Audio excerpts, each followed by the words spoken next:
আসসালামু আলাইকুম, সবাইকে শুভ সন্ধ্যা জানিয়ে আজকেও চলে আসলাম আপনাদের মাঝে আমি তানিয়া। আজকের ব্লগ ভিডিওটি নিয়ে আশা করি দেশ এবং দেশের বাইরে থেকে যে যেখান থেকে আমার ভিডিওটি দেখে থাকেন সবার কাছে আমার আজকের ব্লগ ভিডিওটি ভালো লাগবে।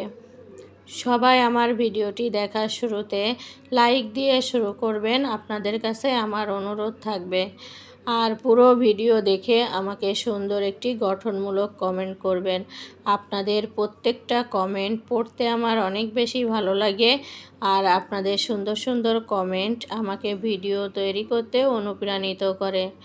আজকে সন্ধ্যায় অফিস থেকে এসে ইফতারির জন্য কি রেডি করে নেব, কি দিয়ে ইফতারি করব, কি রাতের জন্য রান্না করে নিয়েছি সেগুলোই আপনাদের মাঝে শেয়ার করব। আসলে আমি অফিস থেকে এসে প্রচণ্ড ক্লান্ত থাকি, তারপরেও হাতে মাত্র 1.5 ঘন্টা সময় থাকে। এর মধ্যে আমি ঝটপট করে সব কিছুই রেডি করে নিই। আসলে মাঝে মাঝে আমার নিজের কাছেও অবাক লাগে যে কিভাবে আমি এত দ্রুত কাজগুলো সম্পূর্ণ করতে পারি। আমি কি রোবট হয়ে গেলাম নাকি? তা যাই হোক, ইফতারের আগেই আমি সব কিছু রেডি করে ফেলতে পারি। আমার কাছে অনেক বেশি ভালো লাগে যে আমার পরিবারের সবার মাঝে আমি সুন্দর একটা ইফতারি উপহার দিতে পারি এবং পরিবারের সবাইকে নিয়ে বসে একসঙ্গে ইফতার করতে পারি। কোনো একটি খাবার কিন্তু আমি বাইরে থেকে কিনে নিয়ে আসি না, সব কিছু নিজের হাতে তৈরি করে বাচ্চাদের নিয়ে পরিবারের সকল সদস্যদের নিয়ে একই টেবিলে বসে মজা করে গল্প করি আর খাওয়া দাওয়া করে নামাজ পড়ে নিই। তো এদিকে তো আমি কি তৈরি করে নিয়েছিলাম সেগুলো দেখেন। কতগুলা রুটি বানিয়ে নিয়েছি, তারপরে খাসির চর্বি, বুটের ডাল, আলু দিয়ে রান্না করে নিলাম। মালটা কেটে নিয়েছি, আনারস, খেজুর। তারপরে এই যে দেখেন আমার চর্বি দিয়ে ডালটা কত সুন্দর দেখতে হয়েছে।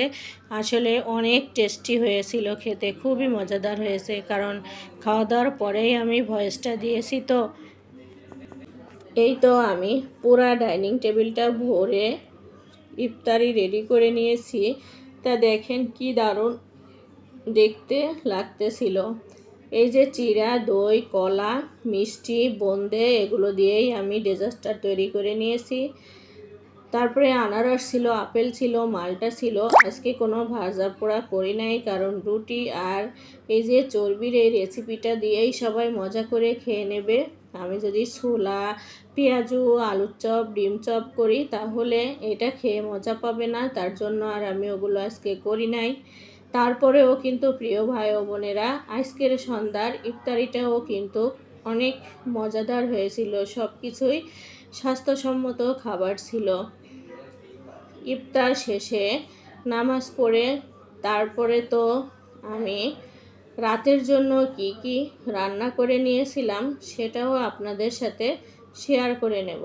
তো এই যে সবাই খাওয়া দাওয়া প্রায় শেষের পথে, আমি ওই যে খেয়ে নিচ্ছিলাম। খাওয়া দাওয়া শেষ করে তারপরে তো রাতের জন্য রান্না করে নিয়েছিলাম এই যে ছোট সাগরের গুঁড়ি চিংড়ি দিয়ে কলাই শাক আছে না, খেসারি কলাই শাক।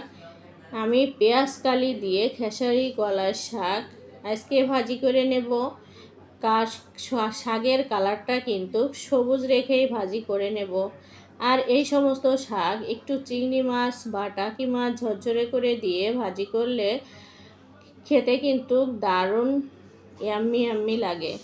এই যে আমি চিংড়ি ছিল তাই চিংড়ি দিয়ে নিলাম। আর শাকটা কিন্তু আমার প্রিয় ভাই ও বোনেরা একদম সবুজ কালার রেখেই ভাজি করে নিয়েছিলাম, খেতে দারুণ মজাই হবে।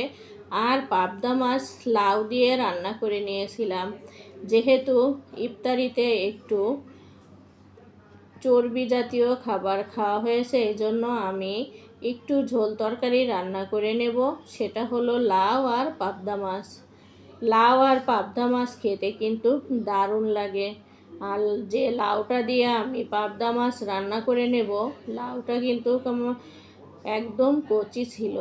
আশা করি পাবদা মাছ দিয়ে লাউটা রান্না করলে অনেক বেশি মজা লাগবে। লাউটা কেটে ধুয়ে নিয়েছিলাম, মাছগুলোও ধুয়ে নিয়েছিলাম। তারপরে এই যে মশলাটা আমি কষিয়ে নিচ্ছিলাম, অল্প করে মশলা দিয়েছিলাম কারণ আমি একটু ফোড়ানি করে রাখছি, সেগুলো বেটে দেব। তার জন্য এখন অল্প একটু মশলা দিলেও চলে, বা পেঁয়াজ, কোনো মশলা না দিয়ে পেঁয়াজ কাঁচামরিচ তেলের উপরে দিয়েই লাউগুলো কষিয়ে নিলেও তরকারিটা খেতে কিন্তু ভালো লাগে, যদি লাউটা কচি থাকে। এই যে আলু আর লাউ দিয়ে আমি ভালো করে কষিয়ে বসায় দিলাম। তারপরে হালকা করে একটু গরম পানি দিয়ে ঢাকা দিয়ে দেব। এই পানিও দিয়ে দিলাম, এখন আমি ঢাকা দিয়ে দেব। আর পাবদা মাছগুলো তো দেখতেই পেলেন অনেক বড় বড় ছিল। এই পাবদা দিয়েই আমি লাউ দিয়ে রান্না করে নেব। পাবদা মাছগুলো ভালো করে ধুয়ে ভেজে নেব। লাউটা যে আমি বললাম কচি ছিল, তার প্রমাণে দেখেন একদম গলে গেছে। পাবদা মাছগুলোও আমি অফ ক্যামেরায় ভেজে নিয়েছিলাম। মাছগুলো এখন আমি ঝোলের উপরে দিয়ে দেব। আর ঝোলের উপরে কিন্তু আমি 2টা টমেটোও দিব। টমেটো দিলে লার ভিতরে খেতে কিন্তু খারাপ লাগে না। আজকে ভিডিওর ভয়েস দিতে আমার অনেক বেশি কষ্ট হচ্ছিল, তারপরেও কষ্ট হলেও ভিডিওটা আপলোড দিতে হবে, তাই কষ্ট করে ভয়েসটি দিয়ে নিচ্ছিলাম। আমার প্রিয় ভাই ও বোনেরা, আজকে যদি আমার কথা বুঝতে কোনো সমস্যা হয় তাহলে সুন্দর ক্ষমা দৃষ্টিতে দেখবেন, কারণ খুব ক্লান্ত লাগতেছিল, মোটেও ভালো লাগতেছিল না ভয়েস দিতে। এই যে আমি যে ফোড়ানিটি করে রাখছিলাম সেটা বেটে ঝোলের উপরে দিয়ে দিলাম। এই ফোড়ানিটি দিলে কিন্তু তরকারিতে আলাদা রকম একটা সুঘ্রাণ আসে আমার প্রিয় ভাই ও বোনেরা।